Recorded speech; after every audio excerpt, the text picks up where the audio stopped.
नमस्कार प्रिय विद्यार्थियों, मैं अंकित कुमार आपका स्वागत करता हूं जेएचपी कोचिंग में। और मैं आज आपके लिए लेकर के आया हूं रसायन विज्ञान कक्षा 12 के मोस्ट इम्पोर्टेंट न्यूमेरिकल, जो कम से कम मैं 4 टाइप के आपको न्यूमेरिकल करवाऊंगा प्रिय विद्यार्थियों, जो हर वर्ष एग्जाम में पूछे जाते हैं। कम से कम आपके 10 नंबर तो क्लियर हो ही जाएंगे। तो देख सकते हैं आप कितना इम्पोर्टेंट टॉपिक है। यहाँ पर लिखा है रसायन विज्ञान कक्षा 12 बिलियन चैप्टर के। कौन से चैप्टर के हैं? बिलियन चैप्टर के। इसके बाद मैं नेक्स्ट चैप्टर के जो न्यूमेरिकल आते हैं वह भी बहुत ही अच्छी प्रकार से कराऊंगा। इसके बाद और जो हमारे पास रासायनिक बल गतिकी इस चैप्टर से आते हैं न्यूमेरिकल, उस चैप्टर के भी मैं न्यूमेरिकल करवाऊंगा। ठीक है, आज से हम न्यूमेरिकल स्टार्ट करेंगे। इसके बाद अभिक्रियाएं भी हम देखेंगे बाद में, क्योंकि अभी तक हमने अभिक्रिया के 2 पार्ट जो है बनाकर डाल दिया है, वहां से आप जाकर देख सकते हैं ट्रिकी मेथड। ठीक है, तो आप देख सकते हैं यहाँ पर हमारे पास पहला न्यूमेरिकल क्या कह रहा है। तो देखिए यहाँ पर पहला जो न्यूमेरिकल है वो मोलरता से संबंधित है। इसके बाद हम देखेंगे मोललता से संबंधित। ठीक है ना, तो कई टाइप के हम न्यूमेरिकल देखेंगे।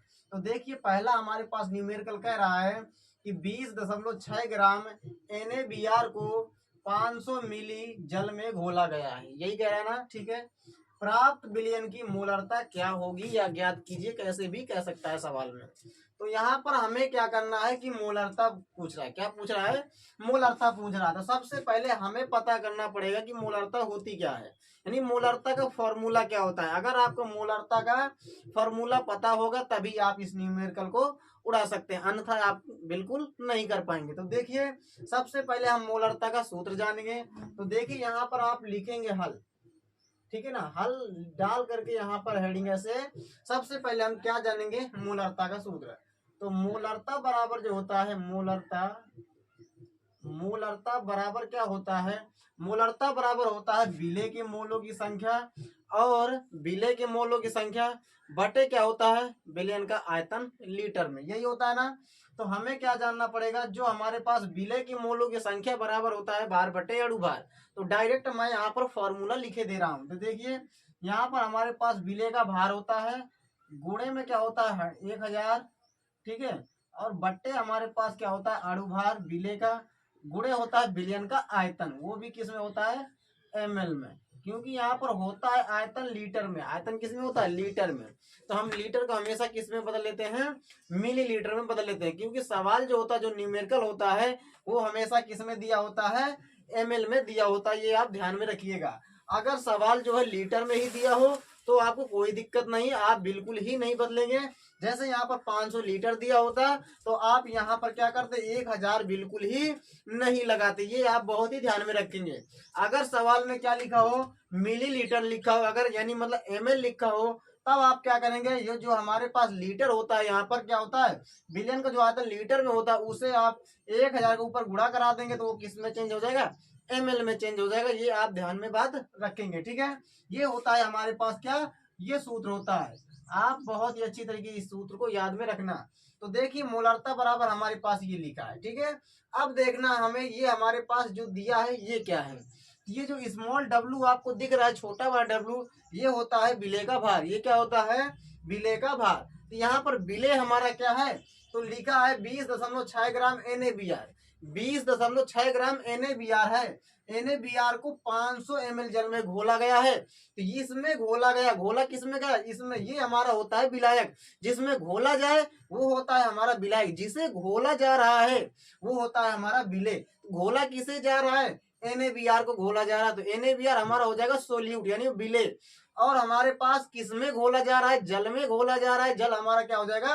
विलायक हो जाएगा। ये आप हमेशा आप बात ध्यान में रखेंगे। ठीक है, तो हमारे पास विलेय का भार कितना है? ये जो हमारे पास विलेय है NaBr, इसका भार हमेशा दिखाई देता है। तो 26 यानी 20.6 ग्राम NaBr।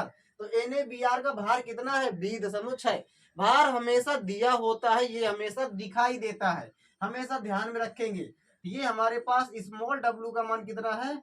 20.6 ग्राम। ठीक है, ये आप लिख देंगे 20.6 ग्राम। इसके बाद हमें देखना है ये हमारे पास वैल्यू क्या है 500 ml, यानी 500 मिली का मतलब 500 ml जल में घोला गया है। तो आयतन टोटल कितना, वॉल्यूम कितना है, ये हमारे पास आयतन दिया है। आयतन कितना है 500 मिली, क्योंकि आप देख सकते हैं ये ml में है, ये भी ml में है ना, तो आयतन कितना है 500। यहाँ पर b का मान हमारे पास आ चुका है 500 ml, ठीक है। अब यहाँ पर आप कहोगे कि ये m क्या है, m होता है विलेय का अणुभार। क्या होता है, विलेय का अणुभार। तो हमें टोटल विलेय का अणुभार निकालना पड़ेगा। तो विलेय हमारे पास क्या है NaBr, NaBr का अणुभार निकालना पड़ेगा हमें। ये हमारे पास है, ये हमारे पास क्या है m का मान निकालना पड़ेगा। तो NaBr, तो NaBr का हम निकालेंगे क्या अणुभार। तो सबसे पहले ये पूरा का पूरा क्या है अणु है। इसमें कितने परमाणु हैं, 2 परमाणु हैं। एक तो हमारे पास सोडियम है, एक हमारे पास ब्रोमीन है।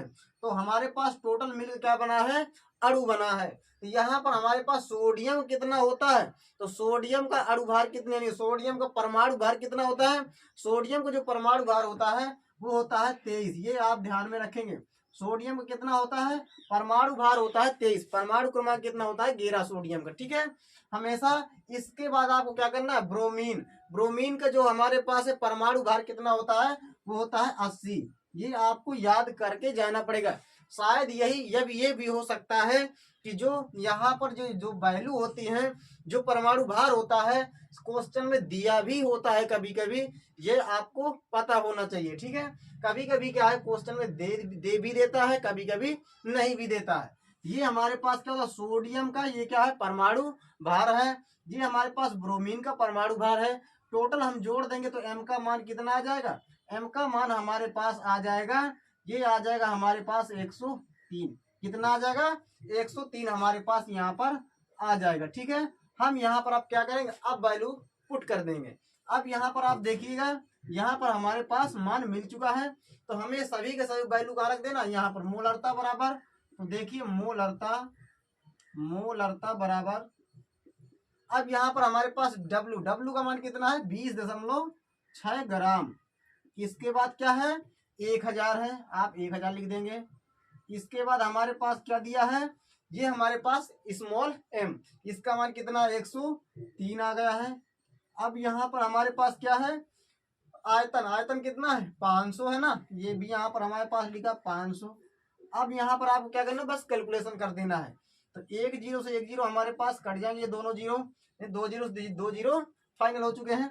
जब आप यहाँ पर क्या करेंगे, यहाँ पर आप इसका गुणा कराएंगे इसमें, यानी कि मतलब जब इस 10 का गुणा इसमें कराएंगे तो ये एक पॉइंट जो है ये जीरो को खा जाएगा, ये दशमलव जीरो को खा जाएगा ना, ये हमारे पास ये भी हट जाएगा। इसके बाद हमारे पास क्या बचा 206 बट्टे 103 गुणे 5 बचा, यही बचा ना। यहाँ से आप क्या करें 103 को 2 बार में काट देंगे। ये हमारे पास मोलरता बराबर क्या बचेगा, मोलरता बराबर हमारे पास बचकर आ जाएगा, ऊपर क्या बचेगा 2, नीचे क्या बचेगा सिर्फ और सिर्फ 5 बचा है यहाँ पर।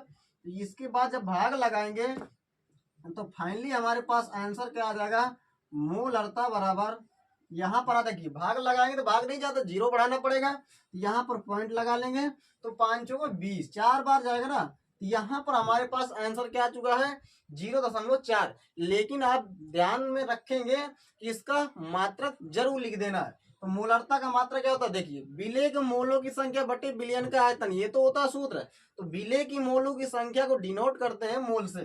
तो यहाँ पर आप क्या लिखेंगे मोल, विलेय की मोलों की संख्या लेंगे मोल, बिलियन का आयतन लीटर में। तो आयतन के लिए क्या लिखते हैं यहाँ पर मोल बटे लीटर, क्या लिखेंगे मोल बटे लीटर, ये हमारा हो जाएगा मात्रक, ठीक है। ये हमारा क्या होगा आंसर आ चुका है, क्या आ चुका है मोलरता बराबर 0.4 मोल बटे लीटर हमारा आंसर है। इसके बाद हम देखते हैं नेक्स्ट क्वेश्चन। अगर ये आपको समझ में आ गया है तो इसका स्क्रीनशॉट आप जरूर ले लीजिएगा। अब देखिए यहाँ पर प्रिय स्टूडेंट हमारे पास अब दूसरा क्वेश्चन क्या कह रहा है, दूसरा क्वेश्चन कह रहा है हमारे पास कि एक लवण का अणुभार 30 है, कितना है 30 है। लवण की 3 ग्राम मात्रा, कितनी ग्राम 3 ग्राम मात्रा 250 ग्राम जल में विलीन की गई, कितने 250 ग्राम जल में विलीन की गई, ठीक है। इसके बाद कह रहा है विलयन की मोललता ज्ञात कीजिए। अभी हमने किसका न्यूमेरिकल पढ़ा है? अभी हमने पढ़ा है मोललता से संबंधित न्यूमेरिकल। अब हम पढ़ रहे हैं मोललता। अब कौन सा है? मोललता से संबंधित। मोललता वाला हमने पढ़ लिया, अब पढ़ेंगे हम मोललता वाला। ठीक है, तो मोललता वाला हमने फाइनल कर दिया है। अब देख सकते हैं यहाँ पर मोललता वाला टॉपिक क्या कह रहा है? कह रहा है मोललता ज्ञात कीजिए। तो सबसे पहले हम जानेंगे मोललता बराबर होता क्या है। तो मोललता बराबर जो है हल आप लिखेंगे। अब यहाँ पर आपको क्या करना है, समझना है कि मोललता बराबर क्या होता है। तो मोललता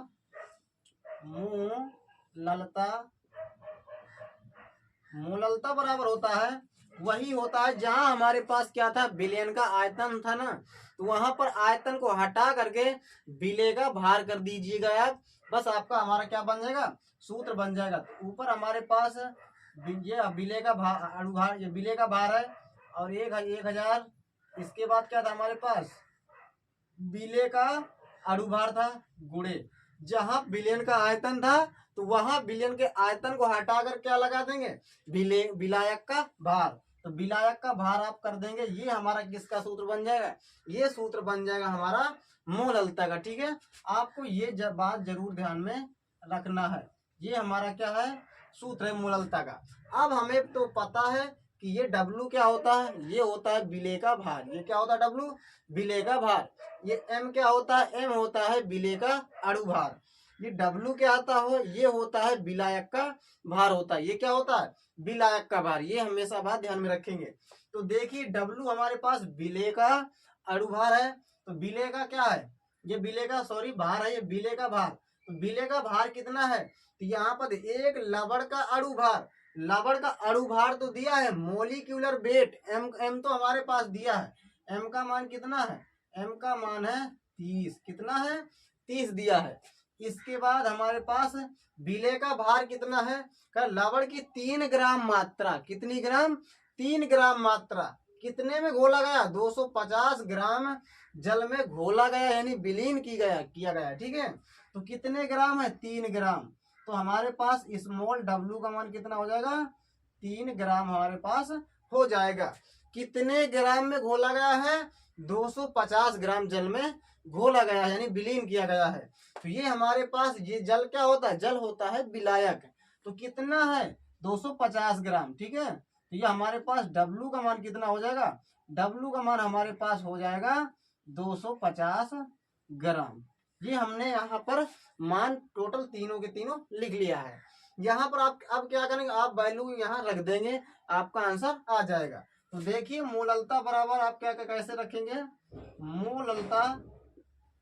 मोललता बराबर यहाँ पर दिया क्या है, स्मॉल W का मान कितना है, 3 ग्राम है। तो आप लिख देंगे 3 गुणे 1000 है, आप 1000 कर देंगे। यहाँ पर क्या होता है, अब देखिए यहाँ पर हमने क्या 1000 तो कर दिया है। हमेशा विलायक का भार जो होता है वो किलोग्राम में होता है। किस में होता है, किलोग्राम में होता है। और सवाल में हमेशा क्या दिया होता है, ग्राम। देखिए यहाँ पर 250 ग्राम, 3 ग्राम, इसीलिए किलोग्राम को किस में चेंज कर लेते हैं, ग्राम में चेंज कर लेते हैं। तो ये क्या है, ग्राम में है, हमेशा ध्यान में रखेंगे।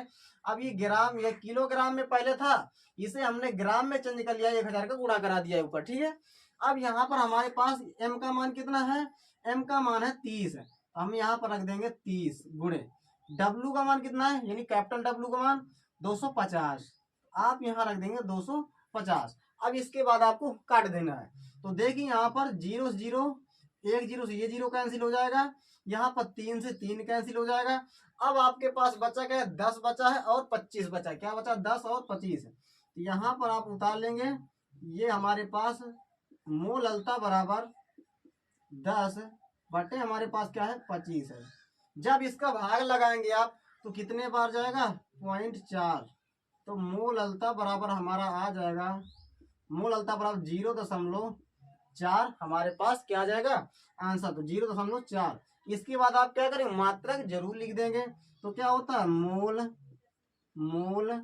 बटे क्या होता है, विलायक का भार किलोग्राम में होता है। किसमें होता है, किलोग्राम में। तो आप लिख देंगे मोल बटे किलोग्राम। ये हमारा क्या हो जाएगा प्रिय विद्यार्थियों, आंसर हो जाएगा। यह भी आप बहुत ही अच्छी तरीके से इसका स्क्रीनशॉट ले सकते हैं, ये छपने वाला ही सवाल है। इसके बाद हम देखते हैं तीसरा सवाल। तो देखिए दोस्तों, अब यहाँ पर हम कौन सा सवाल करेंगे, अब यहाँ पर हम सवाल करेंगे तीसरा नंबर न्यूमेरिकल हमारा क्या कह रहा है, कह रहा है कि 900 ग्राम जल में एसीटोन के 900 ग्राम जल में एसीटोन के 5.8 ग्राम घोले गए हैं, ये घोले गए हैं, ठीक है, एसीटोन के विलयन में जल तथा एसीटोन के मोल प्रभाज ज्ञात कीजिए। ये हमारा जो न्यूमेरिकल है ये मोल प्रभाज से संबंधित है। अभी तक हमने कितने न्यूमेरिकल पढ़े हैं, 2 न्यूमेरिकल, कौन कौन से, एक हमने पढ़ा है मोलरता से संबंधित, एक हमने पढ़ा है मोललता से संबंधित, ठीक है। अब यहाँ पर हम देखेंगे दोनों के मोल प्रभाज, जल तथा एसीटोन के। तो सबसे पहले हमें जानना है कि मोल प्रभाज बराबर होता क्या है। तो अगर हम विलेय के लिए मोल प्रभाज निकाल रहे हैं तो अलग सूत्र होता है, अगर हम विलायक के लिए मोल प्रभाज निकालेंगे तो अलग सूत्र होता है, ठीक है। तो यहाँ पर देखिए, सबसे पहले हम जानेंगे सूत्र। तो यहाँ पर हमारे पास सूत्र क्या होता है, तो यहाँ पर हमारे पास विलेय क्या है, तो 900 ग्राम जल में एसीटोन के इतने ग्राम घोले गए हैं। एसीटोन को घोला गया है तो एसीटोन हमारा क्या है, विलेय है। जिसमें घोला गया है वो विलायक है। किसमें घोला गया है, जल में घोला गया, जल हमारा विलायक है। तो एसीटोन विलेय के मोल प्रभाज, तो विलेय के मोल प्रभाज के लिए हमारे पास क्या लिखे, एक्स। एसीटोन के लिए क्या आप एसीटोन लिख दीजिएगा या आप सूत्र लिख दीजिएगा, CH3 COCH3। ये हमारे पास क्या है, एक्स ए, यानी कि एक्स हमारे पास क्या है कि क्या एक्स एसीटोन है, एसीटोन का मोल प्रभाज, इससे संबंधित क्या है, ये हमारे पास है एसीटोन का मोल प्रभाज। इसका सूत्र क्या होता है, सूत्र होता है, यहाँ पर आपको समझना है कि अगर विलेय के लिए मोल प्रभाज निकाल रहे हैं तो हमारे पास विलेय के मोलों की संख्या बटे विलेय प्लस विलायक के मोलों की संख्या।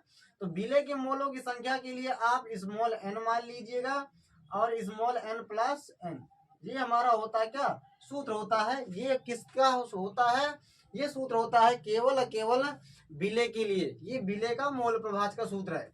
इसके बाद हम देखेंगे कि विलायक का मोल प्रभाज के लिए, तो विलायक हमारे पास क्या, विलायक है वाटर यानी पानी।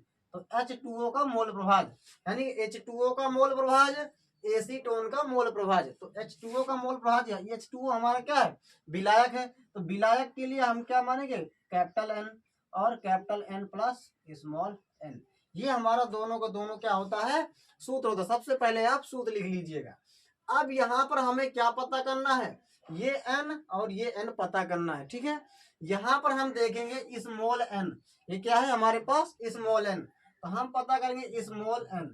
स्मॉल n बराबर क्या होता है, ये हमारे पास है विलेय का भार, यानी कि ये हमारे विलेय का भार नहीं है, सॉरी, विलेय के मोलों की संख्या। ये हमारे पास n क्या है, विलेय के मोलों की संख्या। तो ये विलेय के मोलों की संख्या क्या होता है, विलेय का भार बटे विलेय का अणु भार। तो विलेय का भार बटे विलेय का अणु भार। तो विलेय के लिए हमेशा आप क्या करेंगे, छोट ही मानेंगे। यानी देखिए यहाँ पर स्मॉल w और स्मॉल m है कि नहीं है। अब यहाँ पर आपको क्या समझना, n बराबर हमारे पास यहाँ पर निकल क्या आएगा, ये विलेय का भार है, ये क्या है, विलेय का भार। विलेय हमारे पास क्या है, 5.8 ग्राम, एसीटोन के 5.8 ग्राम को घोला गया है ना, ये हमारे पास है विलेय का भार 5.8 ग्राम। ये हमारे पास क्या, विलेय का अणु भार। विलेय हमारे पास क्या है, एसीटोन, हम निकालेंगे एसीटोन का अणु भार। तो यहाँ पर क्या होगा, एसीटोन का सूत्र होता है, आपको पता भी होगा, CH3COCH3। यहाँ से आप निकाल लीजिएगा। कितने कार्बन है, 3 कार्बन। कितने कार्बन है यहाँ पर, 3 कार्बन है हमारे पास। तो देखिए यहाँ पर एक कार्बन का क्या होता है, परमाणु भार होता है 12। कितना होता है, 12 प्लस हाइड्रोजन का तो एक ही होता है, लेकिन कितने हाइड्रोजन है, 3 हाइड्रोजन है प्लस एक कार्बन, इसका भी कितना 12, और ऑक्सीजन कितना होता है 16 होता है। कितना होता है 16 प्लस कार्बन का होता है 12 प्लस हाइड्रोजन 3। यहाँ से आप जब जोड़ेंगे तो आप देख सकते हैं यहाँ पर कितना आ जाएगा, 12 36 और 6 कितना हो जाएगा, 42 42 16 कितना हो जाएगा 58। कितना आ जाएगा यहाँ पर, टोटल आ जाएगा 58। आप निकाल सकते हैं, इसको आप नोट भी कर सकते हैं। यहाँ पर कितना आ जाएगा 58। जब आप भाग लगाएंगे इसका तो यहाँ पर n का मान कितना आ जाएगा, 0.1 हमारा आ जाएगा n का मान, ठीक है। इसके बाद हम इसे मिटा दे रहे हैं। यहाँ पर देखिएगा, अब हमने क्या निकाले, स्मॉल n का मान निकाल लिया है। अब हमें किसका मान निकालना है, कैपिटल एन का मान। ये हमारे पास क्या है, विलायक, विलायक के लिए है ना, ये विलायक के मोलों की संख्या है, ये क्या है, विलेय के मोलों की संख्या। तो विलायक के मोलों की संख्या बराबर विलेय का भार बटे, यानी विलायक का भार बटे विलायक का अणु भार। तो विलायक का भार कितना है, विलायक का भार है हमारे पास 900। कितना है, 900 है। ये देख सकते हैं विलायक का भार ये कितना है, 900 है। यहाँ पर आप रखेंगे 900। अब देखिए यहाँ पर विलायक का अणु भार, तो विलायक हमारे पास क्या, जल, तो जल का हम निकालेंगे अणु भार। यहाँ से सबसे पहले आप बना लीजिएगा सूत्र। तो यहाँ पर क्या आएगा, ये जहां पर हमारे पास का स्मॉल डब्लू था वहां आप कैपिटल डब्लू कर सकते हैं, यहाँ पर स्मॉल एन था वहां पर हम कैपिटल एन कर लेंगे। ये आप सूत्र ऐसा बना सकते हैं, चाहे आप डायरेक्ट भी कर सकते हैं, ठीक है जी। हमारे पास देख सकते हैं यहाँ पर स्मॉल यानी कैपिटल डब्लू, कैपिटल डब्लू का मान कितना है, 900 है। तो आप यहाँ पर रखेंगे 900। अब यहाँ पर ये क्या है, एम, एम है अणु भार, मॉलिक्यूलर वेट। तो अणु भार कितना निकलेगा जल का, आप निकाल सकते हैं। हाइड्रोजन कितने हैं, 2, और यहाँ पर ऑक्सीजन कितना होता है, 16, 16 और कितना हो जाएगा, 2, 18 हो जाएगा। तो यहाँ पर हमारे पास अणु भार निकल 18 पंचे 90। तो एन का मान कितना आ जाएगा, एन का मान हमारे पास आ जाएगा, यानी कि मतलब 50। कितना आ जाएगा, 50 आ जाएगा। आप ऐसा ऐसे ऐसे करके निकाल सकते हैं। ये हमारे पास आ चुका है। बस यहाँ पर ये दोनों जो वैल्यू है ना, ये यहाँ पर पुट कर देंगे तो इसका मोल प्रभाव निकल आ जाएगा। ये अगर यहाँ पुट कर देंगे तो जल का मोल प्रभाव निकल के आ जाएगा। इतना ही बस आपको करना है, बाकी ये तो तुरंत ही निकल के आ जाएगा। देखिए अगर हमें निकालना है एसीटोन का मोल प्रभाव, तब कैसे निकालेंगे, आप लिखेंगे एक्स CH3COCH3 बराबर, शायद आपको जो है एसीटोन के जो है मोलों की संख्या आपको दे भी सकता है, नहीं भी दे सकता है। तो यहाँ पर देखिएगा, यहाँ पर क्या होगा, CH3COCH3, तो शायद अणुभार भी दे सकता है, ठीक है ना, कुछ भी आपको दे सकता है सवाल में। उसका अगर मन है तो वो दे देगा, उसका नहीं मन है तो नहीं देगा। आपको पूरा का पूरा निकालना ही पड़ेगा। तो हमें क्या करना पड़ा, पूरा का पूरा हर एक प्रोसेस करके निकालना पड़ा है। अब यहाँ पर बाद में हम क्या निकालेंगे, मोल प्रभाव। तो हमारे पास क्या, एन, एन की वैल्यू कितनी आई है, 0.1 आई है, प्लस यहाँ पर एन का मान कितना, 0.1 प्लस, अब यहाँ पर इस एन का मान कितना है, 50 है। यहाँ पर आप जब जोड़ देंगे एक्स CH3COCH3 बराबर, यहाँ पर क्या होगा, 0.1 तो ऊपर वैसा ही रहेगा, बट जब इसे क्या करेंगे, जब ऐड कर देंगे कितना आ जाएगा, 50.1। जब आप इसका भाग लगाएंगे, जब इसका भाग लगाएंगे लगभग में आपका आंसर कितना आएगा, आप इसका भाग दे भी सकते हैं। तो देखिए मैं यहाँ पर आपको बता दे रहा हूँ, ये पॉइंट से पॉइंट कट जाएंगे हमारे पास। जब इसका भाग नहीं जाएगा तो आप क्या करिएगा, 0 बढ़ाइएगा ना, तो 1 0 यहाँ बढ़ाइएगा, 1 0 यहाँ बढ़ाइएगा, फिर भी भाग नहीं जा रहा तो 1 0 यहाँ बढ़ाइएगा, फिर 1 0 यहाँ बढ़ाइएगा, ठीक है। तो अब देखिए यहाँ पर, अब यहाँ पर क्या हुआ, फिर भी भाग नहीं जा रहा, 0, फिर यहाँ आप 0 1 बढ़ाइएगा यहाँ, ठीक है। पॉइंट लगा के हमने कितने 0 बढ़ाया, 2 0 बढ़ाया है। अब यहाँ से क्या होगा, अब हमारा भाग चला जाएगा, लगभग में एक बार में जाएगा, लगभग में एक बार में ही जाएगा। तो हमने यहाँ पर लगभग में आप देख भी सकते हैं 500 का, ये क्या 1000 एक बार में जाएगा। तो आपका आंसर कितना आ जाएगा, लगभग में यहाँ पर आपका आंसर आ जाएगा। और आगे आपको देना है तो आप दे भी सकते हैं, नहीं तो कोई दिक्कत नहीं है जी। हमारा क्या आ जाएगा, आंसर आ जाएगा। इसके बाद हम देखेंगे जल का मोल प्रभाव। तो जल का मोल प्रभाव के लिए क्या होता है, XH2O बराबर, यहाँ पर क्या है हमारे पास, एन का मान कितना दिया है, 50। तो आप रखेंगे 50 बट्टे, यहाँ पर इस एन का मान कितना है, 50 ही है, आप रखेंगे 50 प्लस इस एन का मान 0.1, आप रख देंगे 0.1। अब यहाँ पर ऐड कर देंगे तो वही आ जाएगा, XH2O बराबर 50 बट्टे कितना हो जाएगा, जब जोड़ देंगे 50.1 हमारा हो जाएगा। अब यहाँ पर भाग नहीं जाएगा ना, ये पॉइंट हटाओ, ये 0 आपने बढ़ाया यहाँ पर, तो क्या हो जाएगा, यहाँ पर आप देख सकते हैं, यहाँ पर जो हमारे पास आएगा वो आएगा क्या, यहाँ पर आप भाग नहीं जा रहा ना, 0 यहाँ बढ़ाएंगे और 0 यहाँ पॉइंट लगा दिया, 0 यहाँ बढ़ाएंगे। अब लगभग लगभग कितने बार जाएगा, लगभग में हमारा 9 बार जाएगा, लगभग 9 बार, 9×45 यानी 9 के आसपास जा रहा है। तो यहाँ पर 0.9 आप और भी भाग लगा सकते हैं, कर सकते हैं। ये लगभग में हमारा आंसर कितना आ जाएगा, 0.9 के आसपास आ जाएगा। ठीक है, तो ये हमारा क्या हो गया, आंसर हो गया। ऐसे ही आपको मोल प्रभाज निकालना है बहुत ही अच्छी तरीके से, बस ध्यान में रहे, सूत्र आपको पता भी होना चाहिए। मोल प्रभाज को किससे डिनोट करते हैं, एक्स से डिनोट करते हैं, इसीलिए हमने यहाँ पर क्या लगाया है, एक्स लगाया। जिसका भी निकालना हो या तो उसका आप हिंदी नाम यहाँ पर लिख सकते हैं या तो आप सूत्र लिख सकते हैं, जैसा आपको करना हो। तो आई होप आप प्रिय विद्यार्थी इसका स्क्रीनशॉट आप ले सकते हैं। इसके बाद हम देखते हैं चौथा क्वेश्चन। तो देखिए प्रिय विद्यार्थी, इसके बाद हम देखेंगे चौथा क्वेश्चन। क्या कह रहा है चौथा क्वेश्चन, कह रहा है कि 6 ग्राम ग्लूकोज को 6 ग्राम ग्लूकोज को 50 ग्राम शुद्ध जल में घोलने पर, कितने ग्राम, 6 ग्राम ग्लूकोज को 50 ग्राम शुद्ध जल में घोलने पर इसके क्वथनांक में 0.34 डिग्री सेल्सियस, कितना 0.34 डिग्री सेल्सियस की वृद्धि हुई। जल के मोलल उन्नयन स्थिरांक का मान ज्ञात कीजिए, ये हमारा क्वेश्चन कह रहा है। तो हमारे पास क्या पूछा गया, हमसे पूछा गया है मोलल उन्नयन स्थिरांक, ये क्या होता है। तो सबसे पहले हम जाने क्या पूछा गया है। तो मोलल उन्नयन स्थिरांक पूछा गया है, तो हम यहाँ पर क्या करेंगे, मोलल उन्नयन स्थिरांक लिखेंगे। तो मोलल उन्नयन स्थिरांक जो होता है वो हमारा क्या होता है, केबी, क्या होता है, केबी, ये होता है मोलल उन्नयन स्थिरांक। ये हमसे पूछा गया है। इसके बाद हम क्या देखेंगे, यहाँ पर लिखा है कि जो है शुद्ध जल में घोलने पर इसके क्वथनांक में कितने की वृद्धि हुई है, 0.34 डिग्री सेल्सियस की वृद्धि हुई है। जो वृद्धि होती है, जो उन्नयन होता है, वो हमारा मान किसका होता है, वो मान हमारा होता है डेल्टा टीबी का। किसका मान होता है, डेल्टा टीबी का मान होता है। ये हमेशा ध्यान में रखिएगा। ये क्या है, मोलल उन्नयन स्थिरांक। ये हमारे पास क्या है, ये मोलल उन्नयन स्थिरांक है। ये क्या है हमारे पास, ये मोलल उन्नयन स्थिरांक नहीं है, ये क्वथनांक में उन्नयन है। ये हमेशा आप ध्यान में रखेंगे। ये क्या है, मोलल उन्नयन स्थिरांक। ये हमारे पास क्या है, क्वथनांक में उन्नयन। ये क्या है, क्वथनांक में उन्नयन हमारे पास आ गया है। ये कितना है, 0.34, कितना दिया हुआ है, 0.34 डिग्री सेल्सियस। जहां भी उन्नयन कह दे, जहां भी वृद्धि की बात हो, वो हमारा किसका मान होता है, डेल्टा टीबी का मान होता है।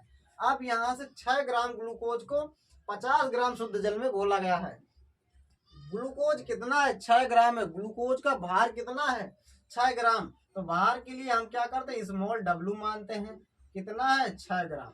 हमेशा विलेय के भार के लिए क्या मानेंगे, स्मॉल डब्लू। विलायक के भार के लिए कैपिटल डब्लू मानेंगे। तो हमारे पास इसमें और क्या दिया है, को 50 ग्राम शुद्ध जल में घोला गया है। कितना दिया है, जल 50 ग्राम दिया है। तो हमारे पास विलायक क्या दिया है, 50 ग्राम। आप लिख देंगे यहाँ पर विलायक का भार, क्या लिख देंगे, विलायक का भार। ये हमारे पास दिया है 50 ग्राम। बस यहाँ पर आप वैल्यू पुट कर देंगे। तो हमें क्या दिखाई दे रहा है, यहाँ पर आपको क्या करना है, सूत्र लगाना है, डेल्टा टीबी बराबर, डेल्टा टीबी बराबर क्या होता है, यहाँ पर आप देखेंगे स्मॉल डब्लू गुणे 1000 गुणे केबी बट्टे में क्या होता है, स्मॉल डब्लू गुणे क्या होता है, कैपिटल डब्लू। ये हमारा क्या होता है, सूत्र होता है। आप इसे जरूर ध्यान में रखें। क्या होता है, डेल्टा टीवी बराबर स्मॉल डब्लू गुणे 1000 गुणे एम बटे क्या होता है, स्मॉल एम गुणे कैपिटल डब्लू। आपको दिख रहा है ये हमारे पास ये किसका सूत्र है, अभी हमने पढ़ा। ये जो सूत्र है ये किसका है, मोललता का सूत्र है। किसका सूत्र है, ये मोललता। इतना जो आपको सूत्र दिखाई दे रहा है ये मोललता का सूत्र है। ये क्या होता है, जो डेल्टा टीबी होता है, ये डेल्टा जो टीबी होता है ना, ये अनुक्रमानुपाती ही किसके होता है, मोललता के होता है। किसके अनुक्रमानुपाती होता है, मोललता के होता है। ये आप ध्यान में रखेंगे। आपसे 1 नंबर में क्वेश्चन पूछा जाएगा कि जो हमारे पास उन्नयन स्तर यानी क्वथनांक में उन्नयन जो होता है, जो क्वथनांक में उन्नयन होता है वो किसके समानुपाती होता है, तो बताएंगे आप मोललता के। ठीक है, आप ध्यान में रखना। अब यहाँ पर हम क्या करेंगे, वैल्यू पुट कर देंगे।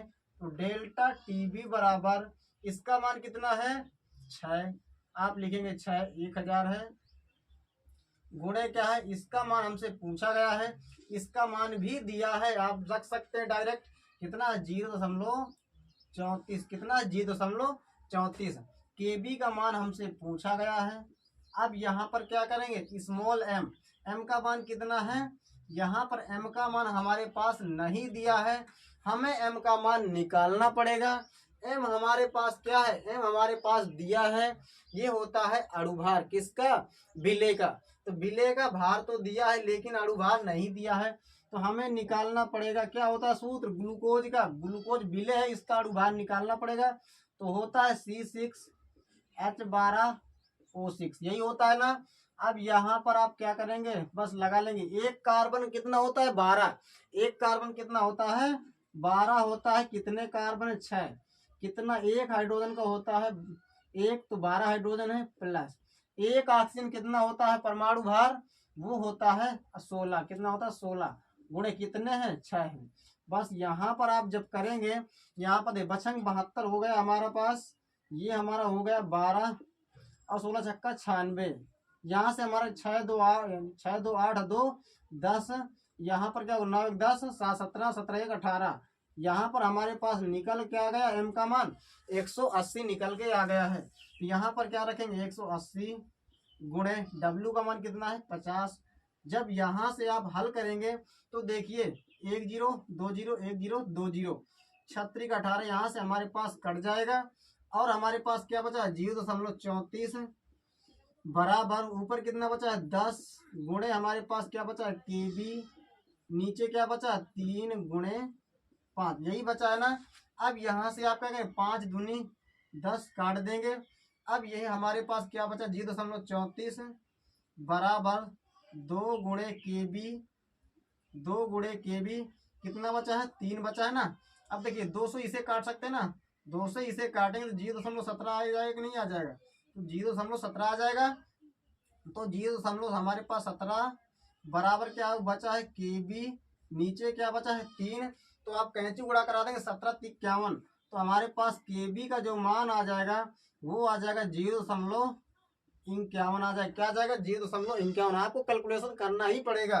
तो 0.51 आ गया, इसका मात्रक आप लिख देंगे केल्विन बटे मोलल, क्या लिख देंगे केल्विन बटे मोलल, इसका मात्रक लिख देंगे, ये हमारा क्या हो जाएगा आंसर हो जाएगा। प्रिय विद्यार्थियों, इससे संबंधित सवाल पूछेगा ही पूछेगा, कोई सी वैल्यू पूछ सकता है और कैसे भी पूछ सकता, तो कुछ भी इससे आपको पूछ सकता है, शायद ये पूछ ले, शायद ये पूछ सकता है आपको, कुछ भी इसमें जो है जो सवाल होता है ना, जो हमारे पास ये सूत्र दिख रहा है आपको, इस सूत्र में कुछ भी इससे पूछ सकता है, ठीक है। इसीलिए आपको क्या करके जाना है, जो हमारे पास सवाल होता है इसको लगाने के लिए आपको क्या करना पड़ेगा, सूत्र जरूर ही याद करके जाना पड़ेगा। आई होप प्रिय विद्यार्थियों, अगर ये आपको पूरा वीडियो समझ में आ गया है तो हमारे वीडियो को शेयर करिएगा और अपने दोस्तों के साथ जरूर से जरूर ज़्यादा से ज़्यादा शेयर करिएगा और हमारे वीडियो को लाइक भी करिएगा और हमारे चैनल को अगर आपने सब्सक्राइब नहीं किया है तो जरूर सब्सक्राइब कर लीजिएगा। चलते हैं, नमस्कार, जय हिंद, वंदे मातरम।